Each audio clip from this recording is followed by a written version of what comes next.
Let's roll. On the special meeting.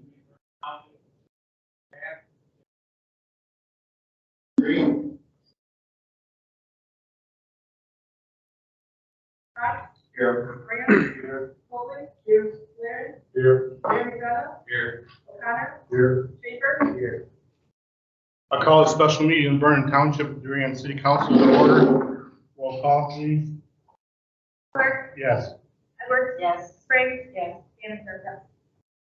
Please join us in the Pledge of Allegiance. I pledge allegiance to the flag of the United States of America and to the republic for which it stands, one nation, under God, indivisible, with liberty and justice for all.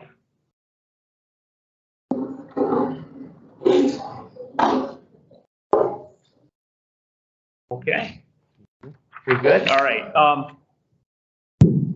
Is this working? Okay, very good. We're going to try to use the mic tonight. I know we have a pretty full audience, so I want to make sure everyone can hear. Good evening, everybody. My name is Justin Horvath. I am with the Shiawassee Economic Development Partnership. I'm joined up here by Brian Marks, who is with the Great Lakes Family of Companies, as well as the chair of our SEDP Board of Directors. So we're going to kind of serve as a bit of a informal MC for tonight, and we want to thank you first and foremost for being here. We appreciate the opportunity to present this information to you, and really though, we want to be able to hear from you. We want to hear your questions. We want to hear your concerns, and hopefully this is the beginning of a collaborative process moving forward for any potential opportunity that comes forward. So what we want to do before we get into some of our speakers, and we'll introduce them here in just a minute, is go through a couple of slides up here on the screen. And let's see. Wasn't turned on yet. Okay. Let's see. On button. Let's see. Oh, there we go. Technology is not my thing. Okay. Okay, very good. So why are we here tonight? And, you know, many of you probably saw the press release. It was in local media, on social media. You probably heard about it other ways. So you saw a fair amount of the detail already, but we wanted to kind of walk through that to kind of set the stage and really set the expectations for the purpose of tonight's meeting. So, and by the way, this presentation, this will be noted later on, but this presentation will be available afterwards. If you'd like a copy of it, or if you want to share it with friends and family, we will have that available on our organization's website. I'll touch on that a little bit later. But specifically, why we're here tonight, work had been done, and many of you know this already, but some of you may not, so I want to set the stage. Work had been done to assemble land options on a significant amount of property on the north side. And you see here, we've identified a core area. It's not the complete area, but the core area between Lansing Road, Durand Road, Brown Road, and Goodall Road. So that would be south of I-69. Once again, not the whole area, but that's sort of the core area for the potential Project Tim. And I want to know right up front, this has been the #1 question I've heard from people since this got announced. Is this a Project Tim update? It is not a Project Tim update. In fact, the purpose of tonight is to look at completely new opportunities. So I want to let you know that right away. I do want to note too, another question we have had from a number of people is, what is the situation with the property? So the property in question was optioned, so that's important to know. Some people may not know what an option is. An option is a right to purchase the property. So it's not actually purchasing the land, it's a right to purchase. That transpired, and where we stand today, without getting into all the specific parcels, some of the property in that geography is still under option, under control for potential purchase, but some of it is not. So I just want to be very clear on that as well, so we understand. But the key tonight, and really what's motivating bringing this forward to the Vernon Township Board, the Durand City Council, and the public in general, is there is some new opportunity that may be possible for this property. So obviously, once again, the Project Tim has drawn all the attention, obviously, for this area over the past few years, but there are some new things that are on the horizon potentially coming in from, well, our friends that are actually speaking here tonight, who we're going to introduce you to in a minute. But specifically, the organizations we outlined here are the Michigan Economic Development Corporation and the Detroit Regional Partnership. So not to steal their thunder, but for us here in Shiawassee County, for potential new business attraction opportunities, many businesses, as you might imagine, either out of state, out of country, don't know where Shiawassee County is. So what happens is we partner as an economic development organization with our friends at the Detroit Regional Partnership and the State Economic Development Group to bring in potential leads. Because as you might imagine, they may not call Shiawassee County, but they're going to call Detroit or they're going to call the state of Michigan. So they are far and away our two largest sources of new lead generation that we work with in this county. And they're really, really great partners to work with. And specifically for tonight, and you'll hear this from some of our speakers, they are engaged with business attraction prospects, both in America and international, that are looking for larger sites somewhere in Michigan. And the interest level, particularly since Project Tim has not moved forward, is that this could be a possible location because there's simply not many large-scale properties in the state of Michigan that are even available of anything close to this size. So that is what's driving potential new interest and why we're bringing everybody here tonight to bring you into the loop to inform you more about what all this means. So with that, I want to turn it over to Brian Marks, and who's going to talk about some more things.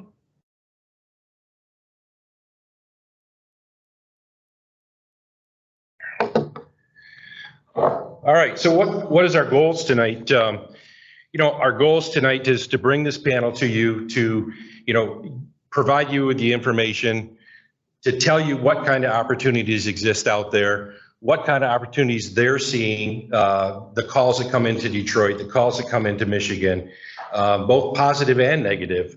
And we want the community to be engaged. We want the community to decide what, if anything, do you want? Do you want any kind of building here in the community? And if so, what kind of buildings do you want? What kind of developments do you want? So that's our goal here tonight. We want the community's input. We want the community's support or not support. We want to know what the community wants at this point in time. So just some of the topics that we're going to run through tonight. The potential businesses and industries, economic impact, workforce. What kind of workforce are we going to need? Housing. What kind of housing are we going to need? What's that going to do to public safety? Utilities, transportation. What's the environmental impact, if any? Government control, master planning, zoning, permitting, incentives, and community identity. And I want to just focus on community identity because in my mind, that's probably one of the most important things as to why we're here. Shiawassee County has always been known as a rural community, and I think we all agree that we like our rural community.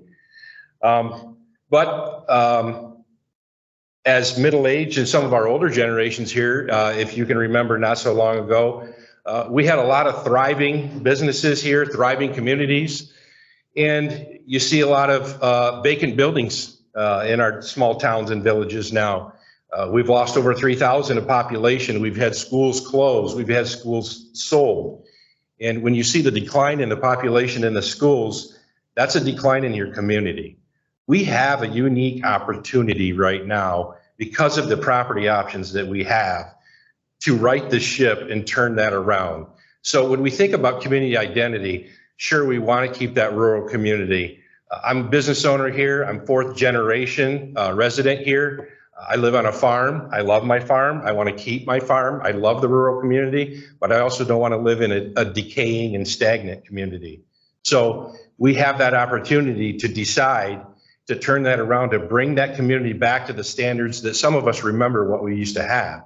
So I'm hoping that tonight, that's what we can have, and we can have that moving forward to see what you all would like to see with our community as we move forward. So with that, I'm going to turn it back over to Justin.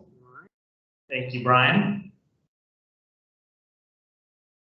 Okay, so we have 4 guests here tonight. I mentioned a couple of the organizations already, the Michigan Economic Development Corporation and the Detroit Regional Partnership.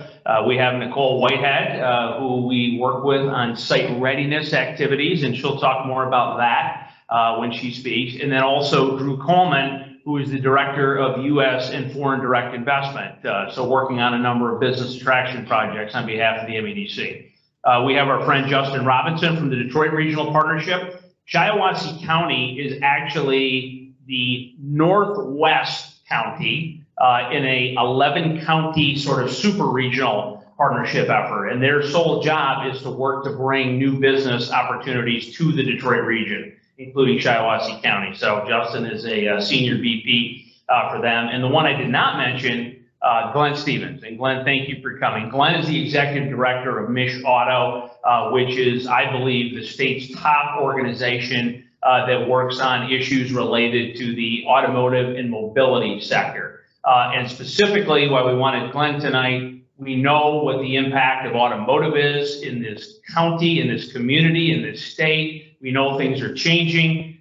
We know there's a lot of activity in electric vehicles. We've seen it all. We've heard it all.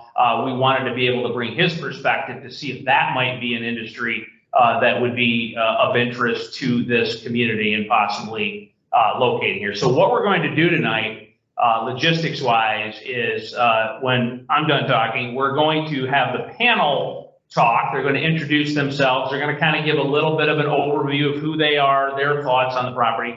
And then we're going to enter into a little bit of a Q&A type situation with the panel where we want to cover all of those areas. We know it's not an exhaustive group of areas that Brian referenced earlier, but we think that really covers much of what you might have questions and concerns about. So we want to try to hit as much information as we can for you tonight. So what we're proposing, you see here, engagement opportunities. I just want to reiterate this. We know, particularly with Project Tim, there were a lot of concerns over that, very reactive. There was not as much public engagement. We want this to be a completely different process. We want public engagement. We want your questions. We want your input. And so tonight specifically, I know there will be public comment opportunities per the Open Meetings Act for both the City Council and the Township Board. But also we have provided note cards at your seats. We have extra available in the corner. If you have questions that you want to have asked during the presentation, we'd like to probably collect those. And I think my Vice President Brent over there raising his hand, he can maybe run around and grab those if you want to ask questions during the event. And then I also want to note too, there are friends and family and community members that are not here tonight that I'm sure would be very interested to hear about what is said. And so we have committed that we are going to be providing follow-up information. We're going to put it on our website, sedpweb.org, and that will include this presentation. We are trying to videotape the event right now. It is working. Okay, that's good. We will provide contact information for all the speakers if you have follow-up questions. Once again, this is about trying to be as transparent and accountable to the community as possible with this as we go forward. So hopefully that sets the table, that everyone has a clear understanding of what we're trying to achieve here tonight. So what I'd like to do now is actually pass the microphone down to our speakers, and then they will give an introduction, as I said, of themselves, who they are, and give their thoughts on the property, and then we'll get into some Q&A. So. Good evening, everyone. My name is Drew Coleman. I'm the Director of U.S. and Foreign Direct Investment at the Michigan Economic Development Corporation. My team's tasked with identifying prospective clients in the state of Michigan within our core industries that we're focused on. We have proactive markets across the globe in Canada, Europe, India, Greater China, Asia, South Korea, Japan, and others. So our objective is to take our story around the globe and talk about the assets that Michigan has, the opportunity for success, the robustness of labor and talent and skill sets that Michiganders have so we can support those global customers as they look at the North American market for success. We also target other state markets, so we're looking at California or Texas or New York or others and trying to do those projects here in the Midwest and specifically in Michigan. The exciting opportunity here is, there's a large piece of property that is very well situated amongst, an intersection of highway, close to international borders, with strong infrastructure, and a lot of those elements that when you're a global customer that, as I think Justin mentioned, may not know where Shiawassee is on the map, you're looking at kind of macro data and understanding where do all of our customers exist, where do our markets exist, where does the talent exist, and finding those intersections. And it's by surprise that, Durand, Railroad is at that intersection, right? So there's opportunity, I think, for us to investigate where we can position this property strategically with some of these large customers looking at strategic investments. But I think that conversation starts with the community and understanding what does the community want, their vision, and the who, what, where, when, why, and how that you're all looking for. So I think we'll all be sharing kind of our expertise, maybe some macro data that we pull out of the data set somewhere. But really what we're also hoping is to ask you questions. What is your aspiration for that community? What do you want the community to look like in 20, 30, 50 years, et cetera? So it really is taking that message so that we can extend that to the world. Hello, I'm Nicole Whitehead. I am the Business Operations Director at Michigan Economic Development Corporation. I am what Drew said is the investigator. So I investigate and analyze some of the sites that we have around the state so that I can contribute to the projects that we bring into the state.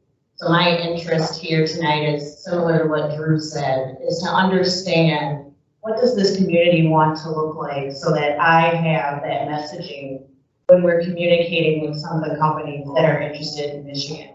What are the assets that the community has? What are the assets at the site? And also understanding, is this something that the community would like here? So then we know that we are aligned with the community and we're speaking the same message that you want us to speak. So my primary goal is to understand what you want as a community, and then I will have the information that I need to start to pull some of that data and some of that nerdy stuff that we need to know about a site in order for us to construct whatever the end user would like at that property. Nicole, Justin Robinson with the Detroit Regional Partnership. Our work looks very similar to the Michigan Economic Development Corporation in a lot of ways. We have a team of 20. We were founded to really create new jobs for Southeast Michigan, attract new companies, new technologies to the market, but really it's about job creation, right? Putting our residents to work, helping retain and attract talent to this community so we can continue to really be a thriving community, right? Not a slowly declining community.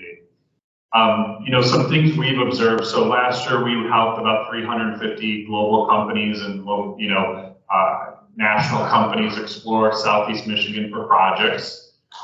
We had 21 that ultimately, invested, a few $100 million or $3 billion in the region, created a few thousand jobs. And right now what we're seeing is projects out there are getting bigger and bigger. And so this is a trend over the last 50 years, but has really happened significantly in the last couple of years. And a lot of the trends that Glenn is an expert on. But there's a big drive towards big industrial projects right now. These are billion-dollar projects, often creating more than 1,000 jobs. The challenge in our market is we're really great at winning the projects that might be on 100 to 50 acres, that might be creating 50 jobs to a few hundred jobs. We haven't invested as a community or as a state, though, really getting large-scale opportunities ready for these transformational projects that are out there in numbers that we've never seen before. And so, we're kind of behind the 8 ball right now in terms of the strategy. And so, we're looking across, they're looking across all of Michigan. We're looking across Southeast Michigan to say, hey, which communities want to see new jobs, see industrial development, technology development, who has land, right, that maybe could be positioned for this. And really what we say is we're looking for the coalition of the willing, right? Those communities that want it, great. We'll work with you guys to help figure this out. And right, this isn't a multi-week plan. This takes months to years, right, to map out and figure out. But there's opportunities today. I mean, lots of opportunities today looking, right? And so the question I think we want to explore with all of you is, right, are you guys interested in seeing, right, some of this large scale tracts of farmland that are close to the freeway, serviced by rail, be used for industrial or not, right? It's your choice. If you're interested, we're helping you guys figure out, right, what does that look like? What's the impact? How you manage what comes in, right? Because you can say no to pretty much anything you want, right? Well, how do you do that, right? And how do you prepare to capture the benefit and mitigate negative impacts? But it's your call, right? I mean, for us, right, we have 350 communities in Southeast Michigan we work with, right? Again, we think you guys are in a position, should the community want to see that type of economic impact, to capture it, but it's your call. And I think that's my number one message here for all of you today, right? It's your choice, ultimately, right? There's an opportunity there, but you got to make sure you're interested in it and you guys want to court that opportunity. And if you do, we're here to help. Thank you. Hi. First of all, I apologize for being late. I left downtown Detroit at 4, and I always take the back roads if I can avoid a freeway. That was not a good idea today. I had an accident. So my job's a little different, but I work very closely with all the people at the table.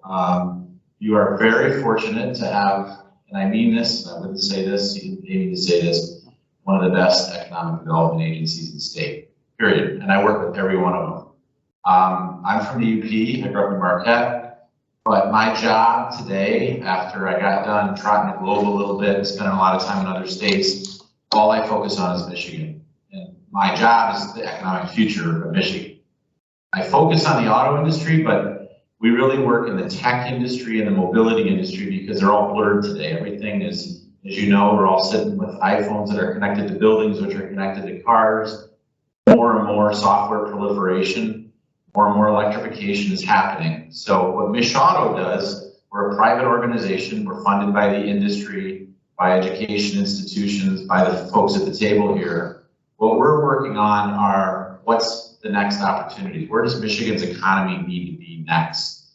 So when you look at all these communities across the state, I mean, we're basically a 120-year-old industry and state manufacturing state here. That's about when Henry Ford and some of the others, Ari Ransom Olds, first started building vehicles, was that long ago. And it has not changed too much. And I'll preface everything I say here, and I'm happy to answer questions or talk afterwards by saying the internal combustion engine is not going anywhere anytime soon. However, it's changing. Electrification is not something that is a fad. It's not something that's going to maybe happen. It's going to happen over time. So the companies in the industry, and so much of Michigan that's tied to the supply chain that makes parts and components for the internal combustion engine, that will change. It's already started to change. So what the question is Michigan going to move with that? Are communities going to move with that? Is government going to move with that? Is talent and education and K-12 and universities and community colleges?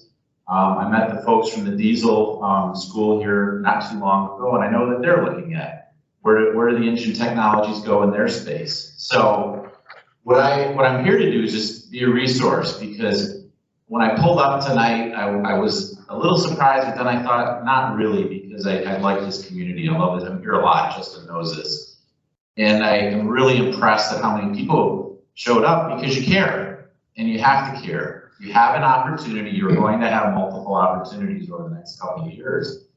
And as Justin said, you have to decide, is this something that we want to embrace? Is this something, that we want? Because it will change your community. And I've worked in a lot of states with these. I called on Toyota right out of college when Lexington, Kentucky was basically tobacco farms, and now it's this massive Toyota. And I can tell you it changed that community. And it changed it for the good. And one of the things that I've shared, and I'll turn it back, is that I would encourage this community and Justin, these guys heard me say this, go and see, go talk to some of these other communities. I'm sure the state or some of the local can put some funds together for some of you to go talk to where this has already happened, including in our backyard, but certainly in other places. And everybody wants these projects. These are global projects, they're state projects. The competition for them is incredible. But you also can't be chasing something that will put you in a hole tax-wise, infrastructure-wise. I think you have a unique opportunity to get ready for it and be somewhat selective, because there's a lot of different things that are coming.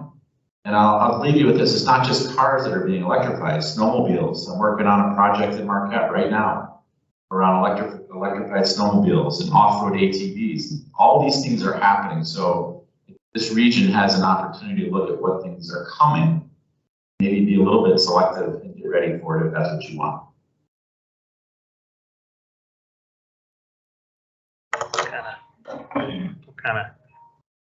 We'll keep passing the mic. We want to make sure not to talk without it so everyone can hear. So thank you all for being here. Thank you for your partnership and collaboration. You've already shared some good insights, but I want to try to hopefully get us into more specificity tonight. And I think one of the first things, we're going to kind of try to hopefully follow the agenda a little bit, but I do think the big thing that I'm sure is on a lot of people's minds, we're hearing big business, potential opportunity, but what is that? What sectors are we talking about?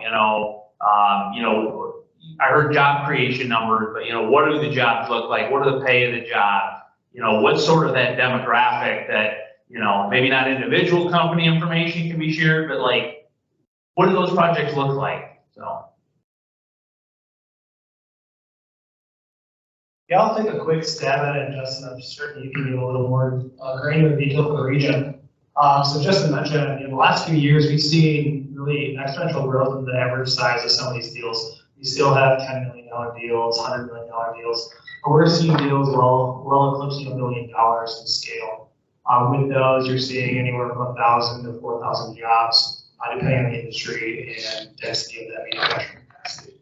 As far as the industry goes, it's pretty broad. So as Glenn alluded to, there's kind of a transformation, there is a transformation in the automotive industry. So we're seeing large scale investments in electrification of that supply chain, the convergence of ICE to EV, right? We hear that buzzword a lot. We're also seeing support industries that are around that. So it's not just the battery and the packs, it's really relocating that entire supply chain from overseas. So the electrodes, cathodes, and anodes, and all the other odes, I guess. And like the film separators, the packs, the assembly pieces, it's a really complex space. Beyond that, we're seeing other types of advanced manufacturing not related directly to automotive. We're seeing energy, so energy storage. So if we're looking at having all these electric vehicles on the roads, there needs to be a transformation in our infrastructure process. So we're seeing supply pieces to that. One thing I'll mention, and I'm sure Glenn will hit on this stronger, is in that convergence from ICE to EV, there's some inequalities in the number of jobs that will be created, lost, right? So we have to fill those holes with new types of industry, new types of jobs. When you look at, I don't want to quote stats here, not close, but traditional engine to an EV, you're looking at like a third of the number of parts on a whole. So those smaller shops, other pieces can be impacted. So obviously we're focused on those large scale manufacturing, but we're also looking at how do we transition some of those other workforces and pieces of that. Any industries that I'm missing? Yeah, I mean, again, I think there's a lot of change going out there, but I do think the big national and global trend right now is everybody's references, this opportunity around electric vehicles and everything that comes with it. Literally, right, tens of billions of dollars being invested currently. I mean, you guys, I think, saw the recent GM announcement, right, retooling Lake Orion or Orion Township, and obviously putting a new battery plant into Lansing. Microchip production and manufacturing, a lot of opportunities in that space. E-commerce is a big place, but a lot of communities don't necessarily want the truck traffic that goes right with these type of warehouses, but there's a lot of that happening in Wayne, Oakland, and Macomb counties right now. I would say probably 50% of all the jobs being created right now in that space When we talk a little bit about the jobs, right, you know, a lot of wage inflation is occurring right now, which, right, means higher wages for folks. You know, what we're seeing is kind of in the just e-commerce warehousing type of space, wages are $18 to $20 an hour typically. But in this EV space, I mean, they really are starting at $25 an hour and going up significantly from there. Right, so it just depends on the type of company that we're talking about. Right, in some of these projects, they require, you're talking about an EV assembly plant coming in, you're talking about someone that's going to use 1,000 acres, right? And they're probably going to create somewhere between 2,000 to 4,000 jobs. And they're going to have some suppliers that want to locate close to them, right? And they may need another 500 acres for that, right? So, I mean, that's the type of, on the large scale that's out there, but there's a lot of opportunities that are, you know, smaller than that. Again, if you guys are interested, it's ultimately how you design, right, your zoning and other things to determine what type of new jobs you want in a community and how to mitigate the impact. But I think there is a opportunity out there. And I think what's changed, and this is really important, is, again, I think these jobs used to be primarily in Wayne-Oak and Macomb counties, right? And the region we represent, Port Huron through, right, to Durand, down through Livingston to Ann Arbor to the Ohio border. A lot of projects now are interested in being in the rural communities, right? Because there's more land for expansion, because there's less, right, traffic. A lot of these sites are very well served by interstates. And so that is a trend. It's not going to go away anytime soon, right? So if you don't want the development, it's a question of how do you keep it out. If you do want it, right, it's a question of how do you recruit and attract that. But again, we've never seen anything like this right now. And I think we all forecast this will continue primarily in the industrial sector for several more years to come, right? So this will be ongoing 3-5+ years. We forecast a really extreme demand opportunity for growth in Southeast Michigan. I guess the only thing I would add is, you know, you sit in a really unique spot here with where you're at. Blue Water's not that far away. You know, the interstates are good, the rail's good, the logistics are good. I know the people here, this is a really hard-working community, so there's that ethic here that people like, and believe me, all communities don't have that. So that's a big asset too. But again, I'll just stress that if you look at the factories that are being built today, they're very, very different. Whether this big blue old city that's being built in Memphis, north of Memphis, or the semiconductor plant that's going to go into Columbus, or the battery plant that's going to go to Lake Orion and one in Delta Township, they don't look. I was just in the factory at down in Hamtramck, which is where they build the Hummer and a couple of autonomous vehicles. They took that thing right down to the studs. It's got a certain amount of automation that you wouldn't see before. But remember, robots have to be maintained and programmed and fixed too. So what I would say to this community is you have an opportunity at a lot of different levels and skill sets in the human capital supply chain. So there are great jobs in these factories of the future. There are also great skilled trades jobs. And I think everybody knows we have a very aging workforce in Michigan and we need an infusion of skilled trades. And then there are plenty of engineering and tech jobs. You know, so it's kind of different skill levels. And I think this is an opportunity for your schools to get involved and to get tomorrow's workforce prepared and trained and integrated. Because I can tell you, and I can give you a lot of examples, South Carolina in particular that I work with, the best communities are the ones that align their education and their training centers and their people with the facility. It's the best recipe, and that's what you need to do here too. And I'll just stress it again, you have an opportunity to be somewhat selective as you look at what these different opportunities are, because there are going to be a lot of them that come your way if you want them.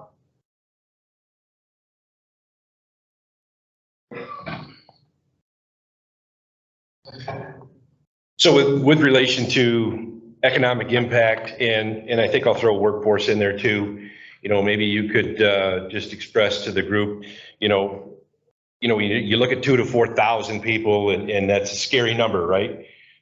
So where else could we draw the workforce? And I think that's another area that we've talked about, the location that we're in within relation to some other urban centers that maybe you could help the community out with that.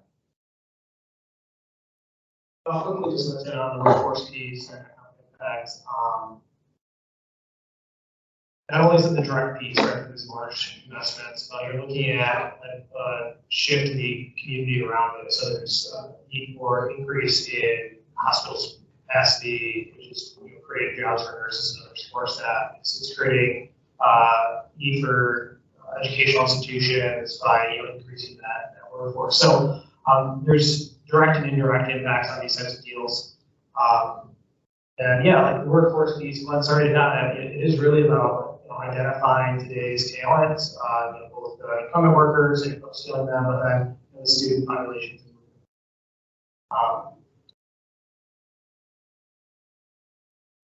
The other piece I think is when we evaluate one of these large deals, we do an economic impact analysis. So we do numerous studies to identify the taxable impact and all those other elements of overall impact of the deal. I'll just add, sort of what Drew alluded to, when we're doing site selection, when we have a project, we usually look at a site that has the characteristics of what the company is looking for, and we'll do a 60-mile radius of that site to try to see what does the workforce look like, what is the housing opportunities there. So it's not just going to be individuals from Vernon Township or Durand, but we'll also do that 60-mile radius. So we could go into Flint and have other individuals coming into the site if a large manufacturing project came to this community. So those are some of the factors that we look at in regards to workforce. So it's not only going to come from this community, but outside. And another thing about why it's important for us to understand the identity of your community, because having individuals from other communities come into a workplace here in your community, you start to think about your restaurants, your small mom and pops. So those are some of the things that we like to know about because we're going to help you promote them. And we'll be telling that story to the companies that are interested in this site. And again, that workforce, they're also going to want to know where can I live? Where will I eat? Where will my children go to school? So those are all things that will happen if a large manufacturing or any industry comes to this community. We'll have to start to proactively think about these things. So as Justin talked about earlier, this is not going to happen overnight. This is going to be a long relationship that we're going to have. If the community wants this in their community, we will start to have those conversations about your community identity, about your K through 12, about daycare. So now when we're doing site selection, it's different than what we used to do in the past. In the past, it was just how many jobs are you going to create, what are your wages, and here's your incentive. Well, now we actually have to start talking about things like, what does the community want? What does housing look like? How is this going to exhaust their emergency system? How is this going to exhaust or impact their hospitals? So these are all things that we want to proactively hear and know about before we pitch a site or a project. Not too much else to add, except, right, I think this is a journey for all of us. As I said, this is a relatively new trend, both the scale of these type of opportunities that are out there, but also moving right into the more exurban and rural areas. And so, right, I think, what we've been talking to Justin and the team about is, we need to understand, right, what the community's interests are and concerns, so we can go out and study this, right? And Glenn mentioned traveling to look at some of these places, talk to the communities that have gone through it, right? I mean, really looking at each of these topics really carefully and bringing information back to discuss it, explore it, and figure out, right? Does this still make sense, right? Once we learn, take a baby step, right? Okay, what else do we need to know? Where do we go from here? So, right, I think it's an iterative process, right? It's just a question of which communities want to go on that journey.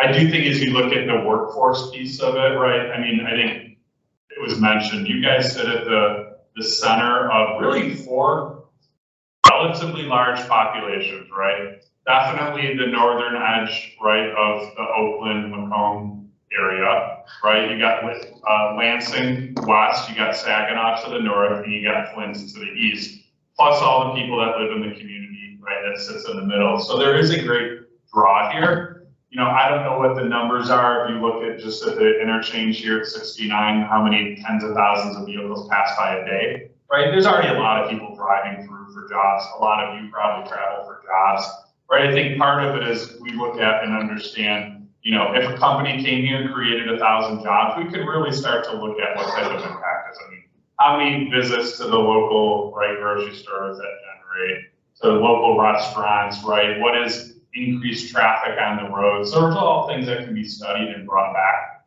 to, again, understand, okay, is this really something we're interested in or not? But again, I think it's first understanding, you know, what type of industry, if any, do you guys want, so we can start to develop some of that model and the research we need to go out there and collect with all of you.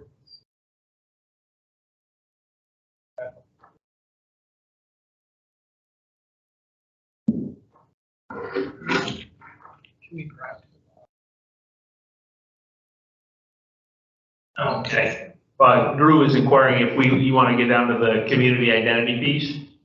Yeah. Okay, I think that's a good point. Brian, you kind of touched on this earlier, you know, and I think you're seeing the theme tonight. I mean, I think we know with, you know, some of the other issues that are up there with, you know, public safety, utility, we know there's going to be impact on that. I think certainly we want to comment on that too, but, you know, it is a real issue. You talked about a large scale project and what it would mean, 1,000 jobs, 2,000 jobs in a community of this size, you know, that is huge. It is massive. You know, there's pros, there's cons, obviously, that are related to that. So, you know, how would you, you know, have the community think about, you know, how to approach this? I mean, is it like, you know, do we look at industry by industry? Do we say, you know, this is this particular industry, this is the pros and cons, do we want it or not? I mean, how should the township, the city council, the public kind of approach some of these opportunities? What's sort of the plan, I guess, from here? All right, take 20 seconds. Then we'll flip to questions. I think we're going to learn that from all of you. It really is just asking yourselves, what do we want to be when we grow up, right? Same thing that we do with our kids when they're in 10th grade. It's really understanding, you know, what you want to leave for your community, what do you want to see to the future. So I think the best way we can answer that question is by answering your questions. I think that'll provide us the most direct feedback as far as where your minds are today and where we think they can go tomorrow. Same thing that we all do.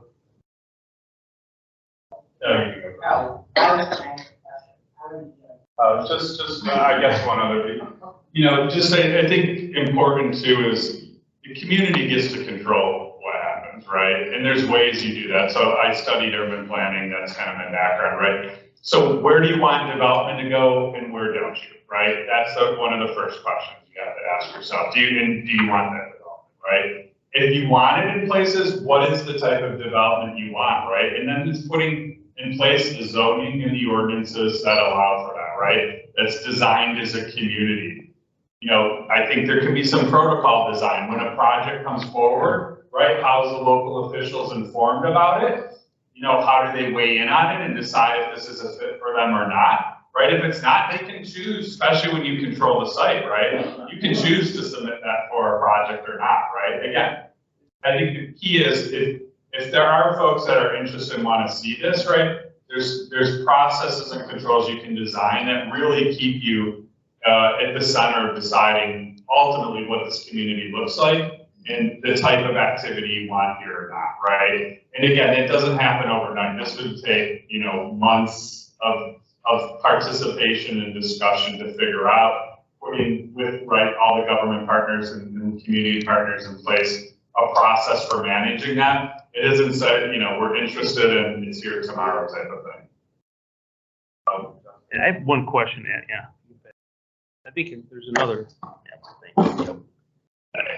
I do think there is one more question I want to ask here before we can open it up, because I think this is important. You know, there are costs associated with all of this, and many of those are listed here. You know, we will need more housing. There would be a need for more public safety, fire, police, ambulance, you know, utility impact, water, sewer, power, gas, you know, the impact on roads, you know, all those things. You know, there's a cost. It's not all positive. We know that. Obviously, we need to evaluate that, the pros and cons, but and maybe this is directed to our friends at MEDC. What are resources, maybe outside of the community, that might be available to the community to help do some of these things, either for planning or for infrastructure? Because the reality is, regardless of this project, our local governments are strapped for money. We know that. You know, there's limited dollars. So are there other resources if some of these opportunities present themselves? Does the community have to foot the bill, or can you bring resources to the table to help out on something? Yes. So the reason why I keep talking about proactive and wanting to hear from the community and wanting to know how we go forward is because we do have resources at the MEDC. One of them being a program called the Strategic Site Readiness Program. And what we're doing is proactively going out and getting sites prepared for projects. So this is step one, is coming to the community, understanding what you want. Step two is starting to do that site due diligence, finding out what happened at that site. Are there any environmental issues? What does the housing look like? What does that education system look like? So all of these things can be done with resources from the NEDC. That could be financial assistance, that could be staff time. We can be an extension to your community to help try to, get you in the right direction of what you actually want to see in your community. And then also when we're starting to do these studies and when we're starting to look at your wastewater treatment facility and we know that it needs to be upgraded, we put money behind this because we know that our communities are strapped for cash. We also know that our community senior officials wear many hats. Some are the mayors. Some are, maybe on the fire department. Some, are actually working in the schools. So we're actually going to come in and we will be an extension of the community. So it's not just financial assistance, even though that is a big part. So if you need infrastructure improvements, that could be water, utilities, roads, highways, new interchanges, new stoplights, new stop signs. All of this can be covered under this program. And it does not have to be related to a job creation project. All of this will happen proactively before we even identify a project. But that first base thing is really understanding what does the community want, so then we can come back to the think tank and start to figure out what needs to happen, as Justin was talking about with urban planning, what needs to happen in the community, and what type of impact will happen when we start to understand what industries you want. We can start to understand how is this going to impact the community, what is going to be exhausted, especially with roads and congestion. We start to look at is this company going to have 24/7 with 3 shifts? What does that look like? We engage with several different state departments. So we work with the environmental department, we work with MDOT, we also work with Treasury. So we love to spend other departments' money as well. So we'll use everything that we have in our toolbox to help get this site ready for a project proactively.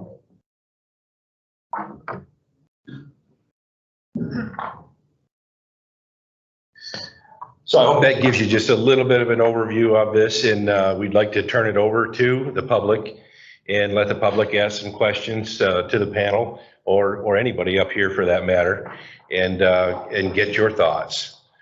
So.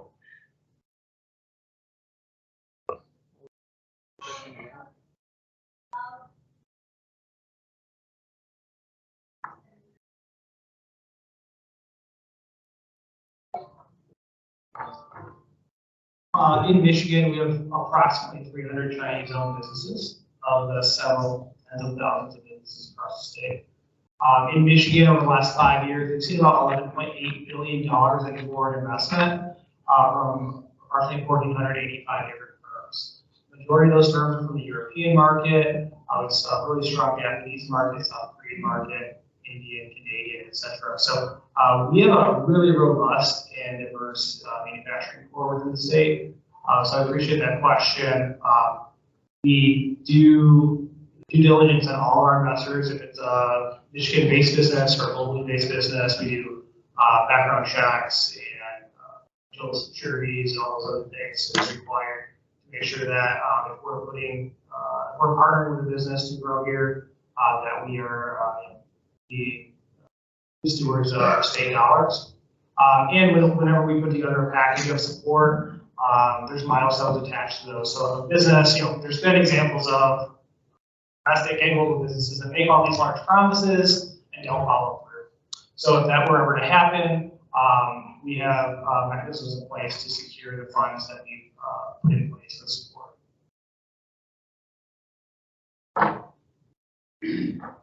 That is a really good question. I was on the phone with the president of a company. Everybody's probably familiar with Next here over in Saginaw. Does anybody know who owns that? The Chinese company, but you'd never know. You really wouldn't. I've been in the plant many times, and that was a plant that if it had not been bought and invested in, that plant would not be operating today. That's 4,300 jobs in Saginaw. So what we're seeing is two things. We're seeing foreign direct investment. That's never stopped and it's never going to stop. But we're also seeing a lot of American companies who went abroad, try to take advantage of cheap global supply chains, and we all know what's going on with supply chains these days, whether it's natural disasters or wars or semiconductor shortages. So there is a lot that's moving back on shore. It's debatable how much, but it's definitely happening. So those are mostly American companies that are bringing it back. So you have both things going on, but this is a big market. If you just look at automotives, this is a very attractive, very lucrative market for a lot of companies. And for example, there is a Vietnamese electric vehicle manufacturer that is building a plant as of last week in North Carolina. And I never thought that we'd say that, but that's the way the world works right now. And it's a 3,000 jobs, and they're probably going to be a very viable product for the market. So these are the things, and that's a really good question. Thank you. My name's Anthony Carl, I'm a lifelong resident here, and all lived there, Durand, Vernon, Township. My concern is the infrastructure. If you're drinking a coffee in the morning in a town and you're going to lid on it and you're going to leave railroad tracks, they're going to get stolen.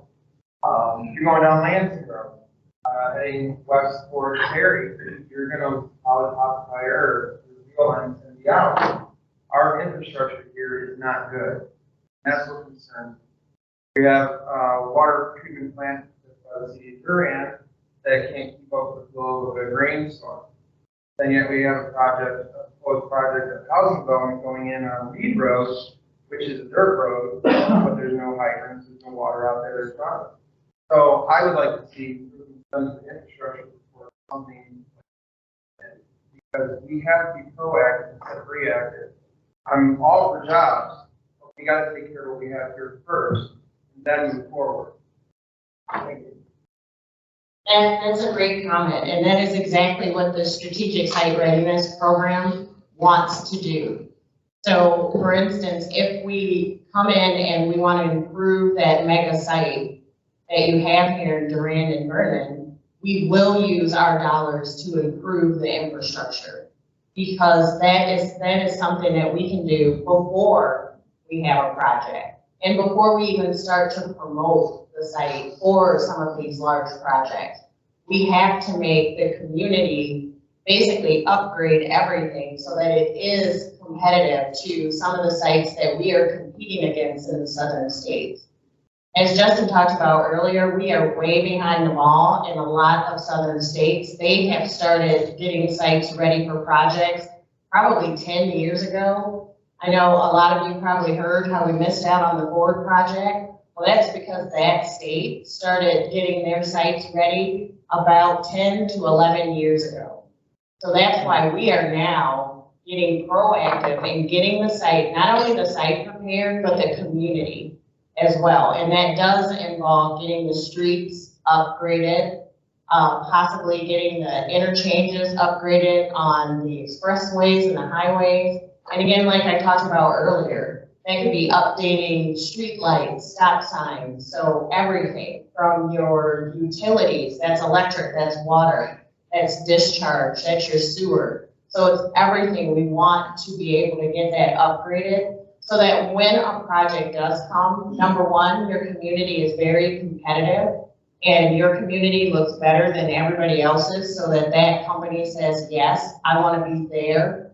And because of all the things that this community has proactively done, it mitigates a lot of risks that they have for locating in your community. And then you reap all of the benefits because we're going to come in proactively and do all of this and have the finances behind it to get it completed so that your community is competitive. And that you don't have to worry about the truck traffic because now we have coordinated with MDOT and we know what type of lanes you might need. So you don't have to be stopped at a railroad because we're also going to work with MDOT to understand what does that look like if the company is going to utilize the rail line. So all of this is done before we even land a project. And we can do all of this by just knowing what type of industries you wanted in your community. And then we will start to pull in all of this resources and research so that we can make sure that your community does not have issues if a project comes here. I have a question back here. Yeah. When you're talking about getting with the community and getting with people and finding out what they want, one observation I'll make right now in here, because I'm at that age too. Most of us, or a lot of us, are old. We've already been there and done that. And what's unfortunate is you don't have the 20 to 30-year-olds, the 35-year-olds that are in here to ask them. Really, it doesn't matter about us because we're going to be gone in 20 years. What matters is to those young people who are the 20 to 30-year-olds, they're the ones that we need to listen to because they're all moving away and we need them to come back. Yeah.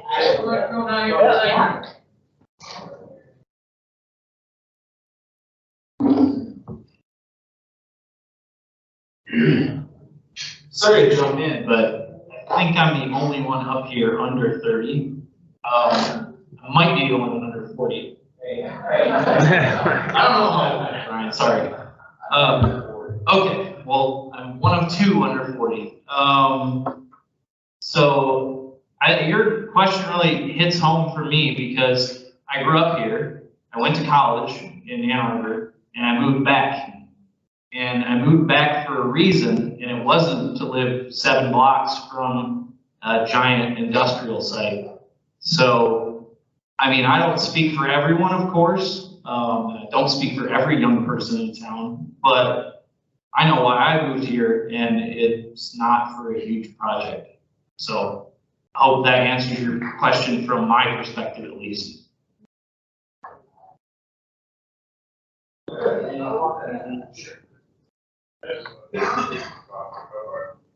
On that, I actually grew up here, as well. Moved this area before, absolutely love it, whether the I had a family and I moved back. Because when I look around this room, these are the great people that I grew up with. I have babies, right? Yeah, I know all these people. And I also don't want to live blocked from the land. I want my kid to sit outside. Those strings of 70-degree days, I sat on my front lawn, because some of you guys saw me out there, get out the lawn, and you know, that's what we are. We're a small town. And even Myers, you know, just a good example, something as simple as a grocery away from Riverside. Really, how many of us work at Riverside or go to Riverside to support small businesses? Bringing in something big like that could take away, even if the money doesn't stay here, taking away from our community, walking outside. My question, back off this, and sorry, I forgot your name. Nicole. You had mentioned that you guys are here to give us resources proactive. It seems your guys are reactive. This site is in the works already. Something is going to go. Where have these resources been all this time? Here. I mean, I'll just say from our perspective, right? I mean, this site isn't ready for what we're talking about coming here, right? So it's not zoned properly. It doesn't have the right infrastructure. A company isn't going to decide to come here without some proactive investment, right? You're talking about companies that literally are going to choose to invest someplace for the next 50 years. So, right, I actually don't think that's the case. Otherwise, you would have had something there currently, right? I think you'll get tire kickers that will come in, look, 100%. Will it happen is something different, right? But if you actually want it to happen, right, there's things you can do to obviously mitigate impacts or take advantage of them. But it's your guys' choice ultimately what you want to see here, right?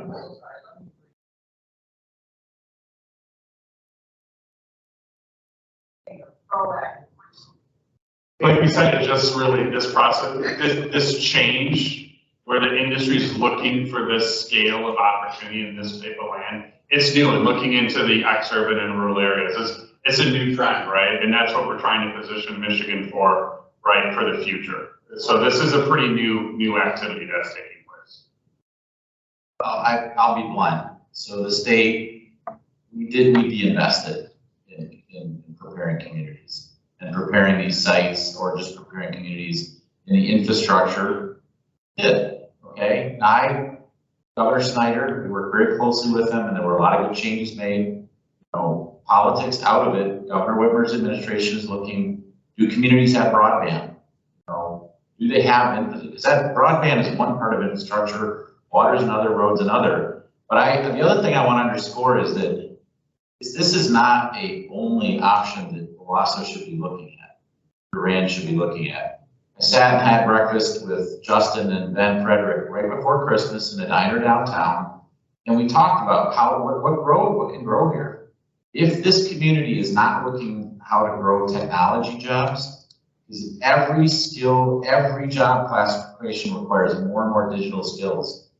And that's something that this community needs to invest in too. And those are small startup companies. It could be medical device companies. Those are the types of things. Everything doesn't have to be 1,000 or 2,000 employees. This is just one thing that you're looking at. If you don't have a mix of different industries and different technologies and different people who want to live here, then this room will look a lot different in 20 years. It'll probably be pretty empty. That's not something I want to see. Yeah, go ahead. I'd like to assure everybody that you have two political, Vernon Township and Durand. I'm Larry Sprague. I'm current chairman of the Vernon Township Planning Commission, and we will be doing surveys to the community to find out what you are looking for. This process is going to be a long process. It's not going to be something that's going to happen overnight. We will be sending surveys out over the next few months to all of the Vernon Township residents and asking for your input. You will have input this time, other than the Project 10 where you had no input. I'll tell you, it's not very pleasant to be in the planning commission, have a room full of angry people saying, what are you doing to me when we had no control? But we will be having a lot of input from the citizens and mega projects, smaller projects, we don't know. But this is all of us. Durand has a planning commission, correct? And we have ours, and we listen to the citizenry because you are the taxpayer. Even though we're going to have some matching funds, they are matching funds, so you will have to come up with tax dollars somehow in order to finance the proposals and projects. And I'm not the 40 or 100, I'm the 70 and above. I spent 47 years in international business, trading around the world. I will tell you little events that happened that caused problems. 1992. NAFTA. NAFTA killed us. And it wasn't just the southeastern Michigan, Saginaw County, Genesee County, Hingham County, Clinton County. We had all these small, big factories. We were all going to, when I was going through high school, we were all going to work for the railroad or GM. That's about what it was. But I read for 1992 when people said, I've got to go down to Mexico to show people how to build electric squirrel cage motors, because that's where all the jobs move. And we are in the big billboard. The last one out of Michigan, please turn off the lights. Remember that one? So there's issues. We got to do some real deep thinking, deep planning on what we want to see in our community. And when we come up with that consensus, then we can start doing the nuts and bolts. How much money is it going to cost? What return is it going to come back to us as residents? I might love the people in Flint, but frankly, they don't pay our taxes. They don't take care of our roads. So we need to make sure we get benefits from our property, the best use of our property for the long term. So just take this, and I really appreciate these people. And some of us had a chance to go to Marshall and look at their project, and they started in 2006, and they haven't come up to the right project yet. So it's not something that's going to happen overnight. But we've got to get citizen input, and your input is very important to us. And we will be doing the surveys and the studies, and we really want to see what you want for your community. That's the important thing. State of Michigan is great, but when you go from a 23% business tax to a 34%, all the businesses head out to overseas somewhere. We saw it happen. Politics can be a big thing in this thing, how things are going to turn out. So it's a great thing, and I really appreciate the session. But when you come here with the idea, and I'm glad to see how you're presenting it, that this is a long-term project that we have to look at, and the Michigan Economic Development people say we have to make a project suit what you want as residents of this. So that's what I want to say. Thank you. Thanks, Larry. I have a question. Okay, do you know where your food comes from? I mean, we're destroying agricultural land. America is the #1 breadbasket. You know where your food comes from. Talk about restaurants like that. Running agricultural land here. Also, why do we need electric vehicles? I believe in the internal combustion engine. So, do you understand where your food comes from, though? Yeah, I don't disagree with you. And agriculture is another part of, when we talk about industrial property, agriculture is an industrial industry for us. So I know this panel was very heavy in talking about automotive and the electric vehicle. Well, I'm also an automotive. Yeah. The electric vehicle is bullshit. I'm speaking up. My American right, damn it. No, I appreciate that comment. I think many of us have, you know, I learned history. Yeah. With the Ukraine going down, that's another red basket. That's correct, yeah. I mean, our food prices are gonna go up, you might end up eating each other. Well, I appreciate I'm it. sorry, I'm not yours there. I appreciate the business between us. You know what I mean? The electric vehicle, it doesn't all carbon fuel causing, global warming. The overdevelopment of all this farmland, we're shipping our agriculture down to the middle, we're cutting all that rainforest down, that's 20% of your filter down there of your action. I really appreciate your comments. I think many of us have, heritage in both agriculture and automotive in the family here. I got both agriculture. Yeah, my dad, my grandpa, my uncle, my brother all went for GM, GM gets, back in 98, 99, gets the best award for having the best plane over a few.